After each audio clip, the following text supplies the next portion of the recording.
क्या सास बन सकती है माँ? अरे क्यों रे, काम में ध्यान नहीं है जो सब्जी में नीरा नमक भर दिया। मुफ्त में रोटी तोड़ने की आदत पड़ी हुई है, यह सब यहाँ नहीं चलेगा।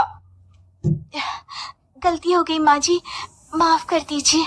माफी चाहिए? चलो ठीक है, ये नमक भरी सारी सब्जी खत्म कर, कुछ भी फेंकना नहीं चाहिए, मिल जाएगी माफी।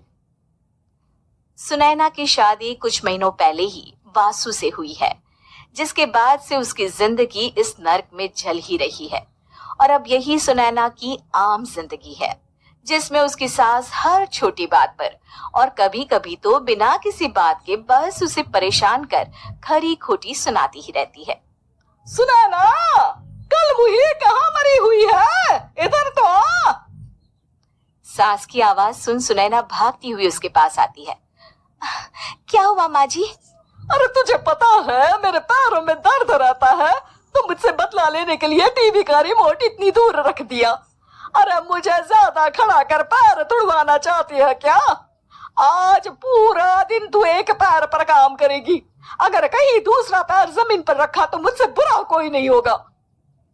सास और सुनैना की ये कहानी उसकी ननद सिम्मी बहुत करीब से देख रही होती है, जिस वजह से उसके मन में ससुराल और सास के लिए डर बनने लगता है। इसी तरह दिन बीतते हैं। एक शाम वासु और सुनैना साथ बैठे होते हैं। क्या बात है, तुम दिन पर दिन कमजोर कैसे होती जा रही हो? नहीं तो, आपको ऐसे ही लग रहा होगा, मैं बिल्कुल ठीक हूँ। हो सकता है, पर चलो ध्यान रखना, मुझे कुछ काम है। ऐसा बोल जैसे ही वासु जाता है, तभी सिम्मी वहां आ जाती है। भाभी, आप भाई को माँ के बारे में बता क्यों नहीं देती? वो आपके साथ बहुत गलत करती है। क्या सारे ससुराल वाले ऐसे ही होते हैं? भाभी, मुझे तो शादी नहीं करनी, बहुत डर लगता है मुझे। अरे तुम बेकार ही टेंशन ले रही हो, ऐसा कुछ नहीं है।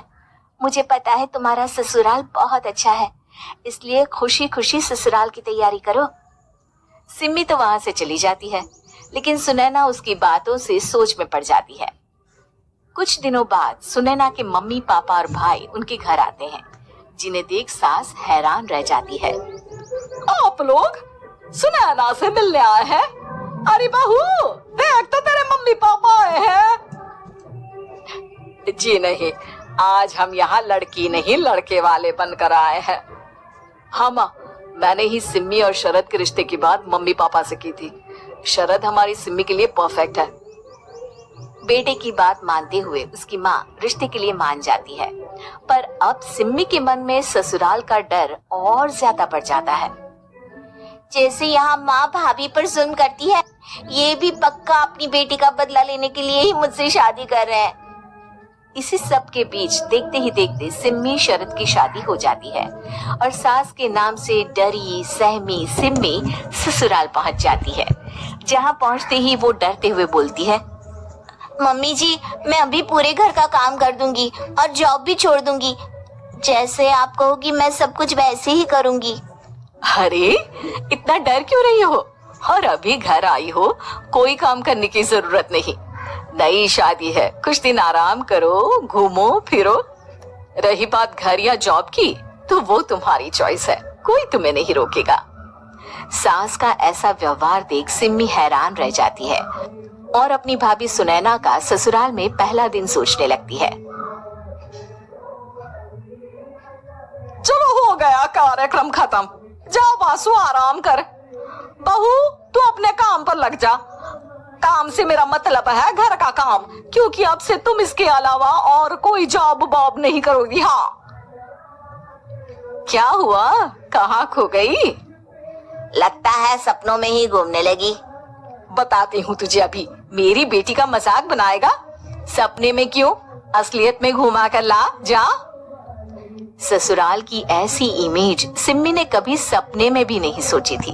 अपने आप को बहू नहीं बेटी सुन उसे बहुत हैरानी होती है, लेकिन जैसे जैसे समय बीतता है तो अब सिम्मी को किसी भी जगह से ज्यादा ससुराल अच्छा लगने लगता है। एक दिन सिम्मी सबसे मिलने मायके आती है तो अपनी माँ को भाभी पर चिल्लाते हुए देखती है। अरे अरे करमजली, अगर मुझे इतना ही पैसा खर्च करना होता तो तेरी जगह घर में नौकरानी ना रख लेती। तुझे लेकर आई जिस नौकरानी का पैसा बचे, पर तू तो उससे भी ज्यादा खर्चा करा रही है। बस माँ, तुम्हें कोई कुछ बोलता नहीं तो हर हद पार करोगी क्या? अगर यही सब मेरी सास करे तो? और तो उनकी बेटे को जिंदा गाड़ दूंगी। तुम्हारे और उनके अंदर यही तो फर्क है माँ। तुम उनकी बेटी के साथ क्या क्या करती हो, सब कुछ पता होने पर भी वो तुम्हारी बेटी को पलकों पर बिठा कर रखते हैं। एक आप है, उनकी बेटी को अपनी बेटी जैसा तो क्या बहू तक नहीं समझती। माँ, आपको सुनकर मिर्ची जरूर लगेगी, लेकिन मेरी सास मेरी माँ से अच्छी माँ और सास दोनों है। इस पर सिम्मी अपनी माँ को अपने ससुराल और उसके प्यार के बारे में सब कुछ बताती है, जिसे सुन सुनैना की सास को अपनी हर गलती का एहसास होता है। अगर वो चाहते तो आराम से अपनी बेटी का बदला मेरी बेटी से ले सकते थे, पर उन्होंने ऐसा नहीं किया और तुझे हमसे भी ज्यादा प्यार दिया। तुम दोनों ही मुझे माफ कर दो। इसके बाद तो जैसे सुनैना की सास का रूप पूरी तरह बदल जाता है। Mission successful. रिवेंज लेना है क्या?